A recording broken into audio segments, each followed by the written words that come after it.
Dear students, in our last video, we looked into two equations to determine infiltration rates and total volume of infiltration that could happen in a soil strata.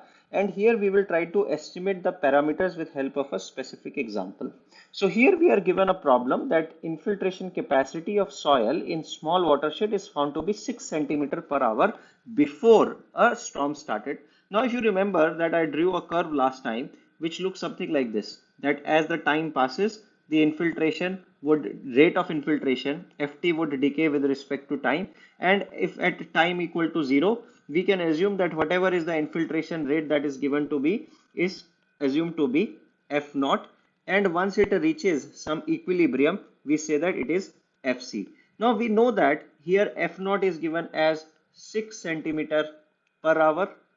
Our fc is given as 1.8 centimeter per hour, because it is said that it was found that infiltration capacity became 1.8 centimeter per hour at the end of storm.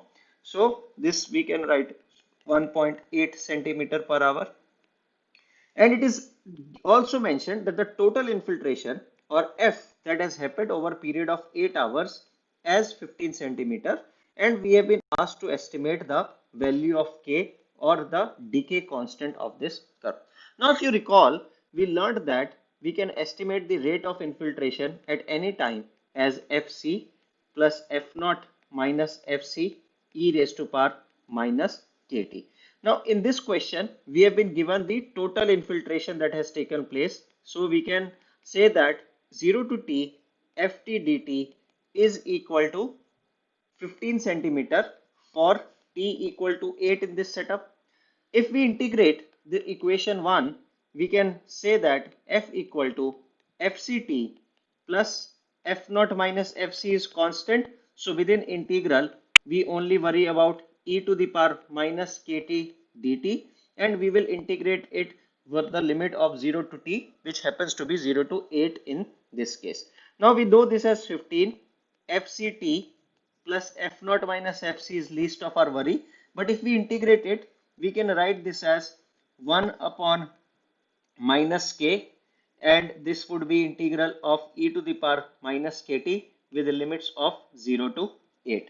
And if we solve this, we can write this as 15 equal to fct plus f naught minus fc 1 upon minus k e raised to power minus 8k minus, and this negative negative would become positive, so 1 upon k e raised to power 0, because when t becomes 0, this exponential power also becomes 0.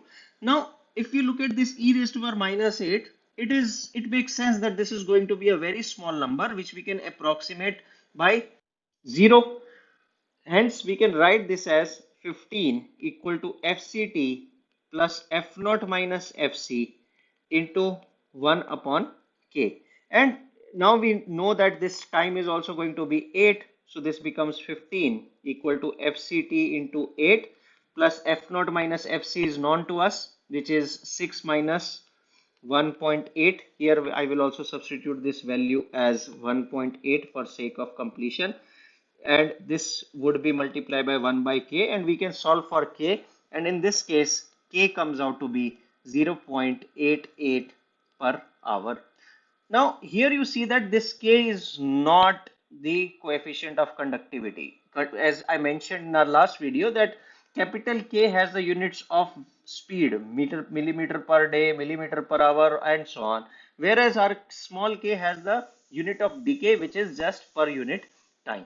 Another important thing here is that if you are not happy to assume that this value is going to be closer than to 0, you are free to solve for exact value of k, because of course this is just an equation, one variable, and you can always make your life difficult and solve for exact value of k. But at the end you would see that your answer is not very different from whatever we have added by adding the limits of approximation for very high values of time and making the e raised to power minus closer to minus kt closer to 0. Now this is how we can solve a problem related to Horton's infiltration equation.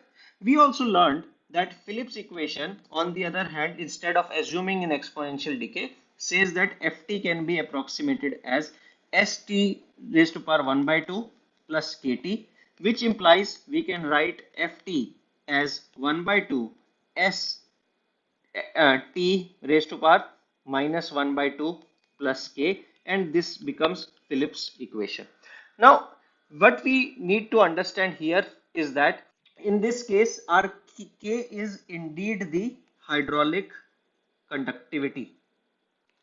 And as time passes or as t tends to infinity, our Ft also tends to K, or the rate at which soil would be able to let the water conduct through it. When this soil under consideration is placed horizontally, we assume that Kh would not contribute towards the flow, and the only flow that is taking place in this direction is only because of the soil suction head.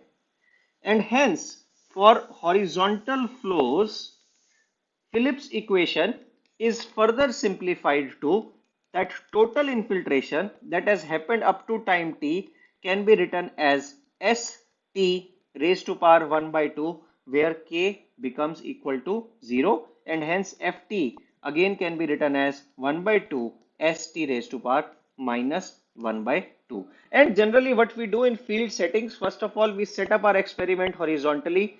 This is only one equation, one variable, so we determine the value of S, and then we invert our column again and determine what is the rate of infiltration happening in the vertical column. And S is the characteristic of soil. We said that it's the characteristic called as soptivity, which is a function of soil suction. So S is function of soil suction, and of course K is the hydraulic conductivity. And combining these horizontal and vertical methods, we can determine all the coefficients in the context of Phillips equation.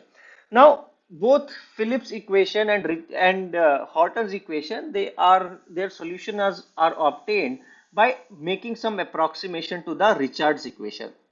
To address these approximations, Green-Empt developed an interesting method which is more intuitive and present a better approximation to physical theory that we will discuss into our next video, which is going to be the last comprehensive method to determine the rates of infiltration, before we look into more practical ways such as phi index to determine infiltration rates in subsequent videos. Thank you.